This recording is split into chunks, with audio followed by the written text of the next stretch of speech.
Bismillahirrahmanirrahim. Assalamualaikum warahmatullahi wabarakatuh. Alhamdulillahirabbil alamin.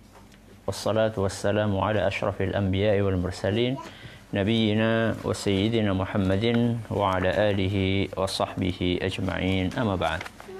Anak-anakku yang Abi cintai dan juga segenap pendengar serta pemirsa yang mudah-mudahan senantiasa dirahmati oleh Allah.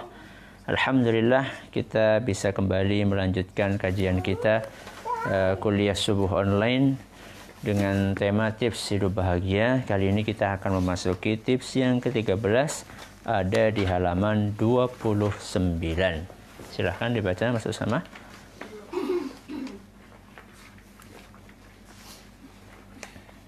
Pandai dalam bergaul. Pandai dalam bergaul.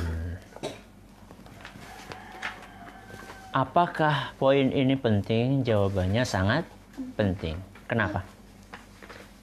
Karena orang di dunia itu tidak mungkin hidup sendirian. Itu namanya istilah manusia adalah makhluk sosial. Tidak mungkin hidup sendirian. Pasti dia akan berinteraksi dengan orang lain. Walaupun dia tinggal di dalam rumah. Karena di dalam rumah pun juga ada orang lain. Ketika seorang tidak pandai bergaul, maka dia akan susah hidupnya. Salah satu cara untuk mendatangkan kebahagiaan adalah pinter-pinter bergaul. Nah, pandai bergaul itu seperti apa? Masuk Kak? Rasulullah Sallallahu Alaihi Wasallam bersabda, la yafruqu mu'minun la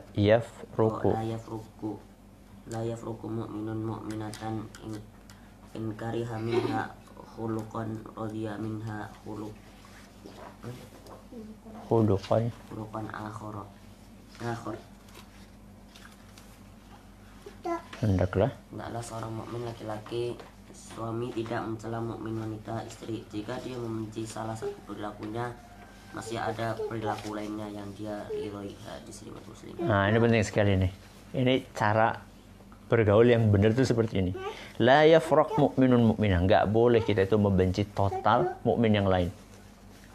Kenapa? In kariha minha khuluqan radiya minha khuluqan akhar. Karena kalau kita melihat ada sifat yang tidak kita sukai dari saudara kita, pasti ada sifat yang kita sukai. Jadi orang itu, mukmin itu pasti dia punya dua sifat. Mukmin biasa punya dua sifat. Sifat yang kita sukai sama sifat yang tidak kita sukai. Ya. Contoh misalnya, anak-anakku punya saudara. Mas Usama punya saudara. Mas Abdurrahman punya saudara. Mungkin Mas Abdurrahman nggak suka dengan salah satu perilakunya Usama. Ya, apa misalnya Mas Abdurrahman? Kepo? Ketika kita melihat saudara kita punya perilaku yang tidak baik, pasti ada perilaku yang baik. Contoh perilaku yang baik apa? Rajin untuk mengingatkan baca Quran. Ya. Mas suka misalnya nggak suka dari Mas Anjas sesuatu, apa Mas suka? Ngambekan. Tapi yakin pasti di Anjas itu ada sifat yang Mas sukai. Apa itu? Kalau punya makanan ingat sama saudaranya. Ya kadang-kadang lah. Pasti ada yang disukai. Ya. Dan ini bukan walaupun hadis ini itu di sini diterjemahkan suami dengan siapa? Istri. Tapi ini hadis kata Syekh Sa'di, nanti kita akan lihat apa yang beliau sampaikan. Itu ternyata umum sifatnya, bukan hanya hubungan antara suami dengan apa? Istri. Nanti anak-anakku ketika sudah berkeluarga, ya, seistimewa apapun pasangan kalian itu pasti punya kekurangan. Itu pasti. Ya. Kalau nggak percaya tanya sama Abi, ya, tanya sama Ami. Pasti punya kekurangan. Sebagaimana laki-laki punya kelebihan dan punya kekurangan, perempuan juga punya kelebihan dan punya kekurangan. Ya. Mari kita dengarkan apa yang disampaikan oleh Syekh Sa'di. Ya, Mas Abdurrahman. Dalam hadis ini terdapat dua pelajaran yang sangat bermanfaat. Ada berapa, Nak? Ada berapa? Ada dua. Perhatikan nih. Sekarang pelajaran pertama dulu. Ya. Pelajaran pertama adalah petunjuk bagaimana bergaul dengan istri, sanak saudara, kawan karib, dan lingkungan pergaulan, serta semua orang yang antara Anda dan dia memiliki hubungan dan komunikasi. Lihat. Apa kata beliau? Bagaimana bergaul dengan istri, terus dengan apa? Sanak saudara, dengan kawan, dengan karib, dengan lingkungan pergaulan semua orang. Ya. Jadi ini hadis, walaupun mungkin awalnya berbicara aslinya tentang hubungan suami istri, tapi sifatnya umum. Ya, dengan teman misalnya di kelas misalnya. Ya. Mas Anjasyah ketika bergaul dengan temannya di kelas, ya, ketika bergaul dengan temannya di kelas, apakah teman semuanya itu baik sama Mas Anjas? Baik semuanya? Enggak. Ya, makanya pasti ada yang baik, ada yang enggak. Ingat enggak Mas Anjas? Pas pulang sebelum waktunya. Ya, pas pulang sebelum waktunya. Abi tanya, kenapa Mas? Si Anu nakal. Ya, sebut nama, si Anu nakal. Loh, emang yang nakal semuanya? Temennya ada berapa? Ada 7. Yang nakal siapa aja? Semuanya? Enggak mungkin semuanya. Abi tanya kan, siapa aja? 1, 2. Loh, ternyata cuma berapa? Cuma 2. Berarti masih banyak yang baik. Ya. Itu kalau kita bandingkan satu orang dengan seorang yang lain. Satu orang pun itu dia punya sifat jelek, punya sifat baik.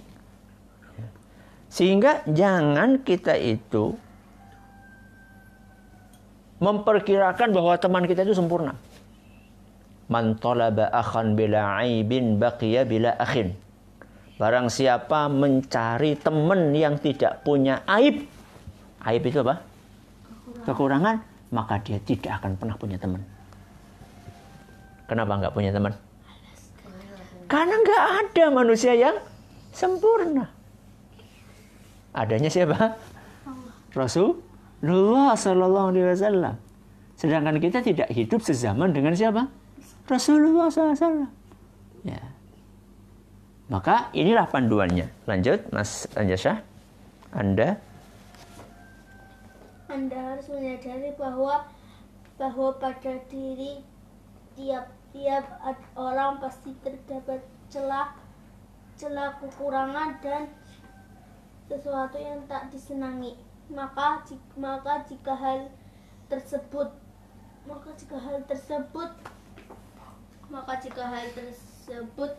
Anda dapatkan, bandingkanlah antara hal itu dengan adanya faktor-faktor yang mendukung Anda untuk tetap menjaga komunikasi dan saling mencintai, yaitu dengan mengingat kebaikan-kebaikan dan niat-niat kebaikannya, baik yang bersifat khusus maupun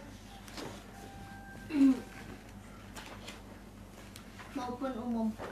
Dengan melupakan keburukannya dan mengingat kebaikannya, maka persahabatan dan komunikasi akan tetap terjaga dan ketenangan pun akan tercipta. Iya, anak, nanti ketika kalian berumah tangga, ketika kalian punya istri kalian itu pasti punya kekurangan. Contoh misalnya, iya, istri kalian kok punya kekurangan, suka ngambek. Suka apa? Ngambek. Coba dipikirin, pasti dia punya kelebihan. Apa kira-kira maksud sama kelebihannya? Pintar masak.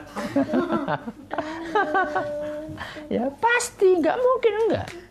Ya. Misalnya istri kalian punya kekurangan. Apa kekurangannya? Kekurangannya misalnya apa Mas Abdurrahman? Apa? Masaknya kasinan. Tapi dia punya kelebihan. Apa kelebihannya? Baju kalian rapi. Ya. Jadi ketika kita melihat ada kekurangan dalam orang lain, coba dibandingkan kekurangan itu dengan kelebihannya. Ya. Antara kakak dengan adik, antara teman dalam pekerjaan, teman dalam sekolahan. Itulah nasihat yang pertama, pelajarannya. Pelajaran yang kedua, Mas Usama.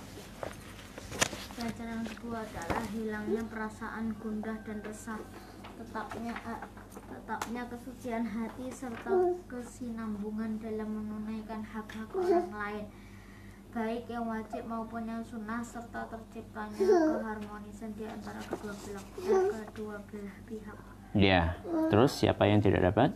Siapa yang tidak dapat mengambil pelajaran atas apa yang telah disabdakan Rasulullah SAW, bahkan melakukan sebaliknya dengan selalu melihat keburukan serta melupakan kebaikan-kebaikannya, niscaya dia akan gelisah. Hubungan antara dirinya dan orang yang dicintainya pasti mengalami kekeruhan dan mengabaikan banyak hak yang harus dijaga kedua belah pihak. Nah, ini pelajaran yang kedua, akan mendatangkan ketenangan. Jadi kalau kita cara bergaulnya seperti yang diajarkan sama Nabi SAW, pasti kita akan tenang. Ya, setiap kita melihat kekurangan yang ada dalam teman kita, oh ya wajar lah. Dan kalau perlu kita katakan bahwa sebagaimana saudara kita punya kekurangan, kita juga punya kekurangan. Ya, sebagaimana saudara kita punya kelebihan, kita juga punya kelebihan. Ketika kita selalu seperti itu, maka dengan izin Allah hidup kita akan tenang. Terus, Mas Rukasha? Banyak orang yang memiliki kekuatan mental yang tinggi, mampu menahan diri saat menghadapi cobaan dan goncangan dengan kesabaran dan ketenangan. Akan tetapi dalam hal-hal yang sepele dan ringan, mereka sangat gundah dan tidak tenang. Penyebabnya adalah mereka menjaga diri mereka pada hal-hal yang besar dan mengabaikan hal-hal sepele, sehingga merusak kondisi mereka dan ketenangan mereka. Nah, ini kadang-kadang kita nggak sadar, sesuatu yang kecil bikin kita susah. Kenapa? Karena kita menyiapkan diri untuk menghadapi sesuatu yang besar saja. Ya. Kita hanya menyiapkan diri untuk menghadapi sesuatu yang besar saja. Akhirnya sesuatu yang kecil-kecil kadang-kadang kita abaikan. Ya, sesuatu yang kecil kita abaikan. Ya. Sesuatu yang kecil kita abaikan, akhirnya kita menjadi tidak tenang. Ya. Maka yang betul adalah siapkan diri kita untuk menghadapi sesuatu yang besar maupun sesuatu yang kecil. Mas Abdurrahman.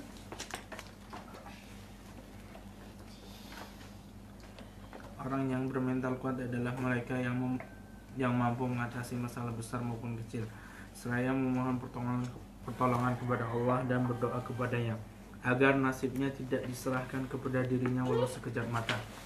Maka dengan demikian akan mudah baginya perkara-perkara kecil, sebagaimana ringan baginya perkara-perkara besar, sehingga jiwanya tenang dan hatinya lapang. Nah, maka yang benar adalah siapkan diri untuk menghadapi sesuatu yang besar ataupun sesuatu yang kecil dan tetap berdoa kepada Allah. Dan yang ini penting di sini, nasibnya tidak diserahkan kepada dirinya walau sekejap mata. Apa itu doanya? Wala takilni ila nafsi tarfata ain. Ya, jangan engkau sandarkan diriku kepada kekuatan pribadiku walaupun hanya sekejap mata. Mudah-mudahan yang sedikit ini bermanfaat. Terima kasih atas perhatiannya, atas segala kurangannya. Kita tutup dengan membaca doa kafaratul majlis. Subhanakallahumma wa bihamdika asyhadu an la ilaha illa anta astaghfiruka wa atubu ilaik. Wassalamualaikum warahmatullahi wabarakatuh.